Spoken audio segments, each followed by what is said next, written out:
मन होते तोर तीर मन के भेद खोलते हो, हृदय के होक कोक कोयले कस बोलते हो, मन की बात काबर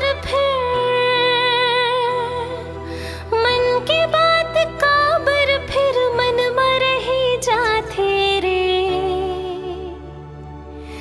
देख के तुला संगी मुलाए से कहो जाते रे, देख के तुला संगी मुलाए से कहो जाते रे।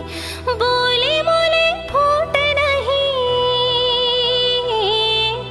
बोले बोले फूट नहीं, जिया घबराते रे। देख के तुला संगी मुलाए से कहो जाते रे, देख के तुला संगी मुलाए से कहो जाते रे।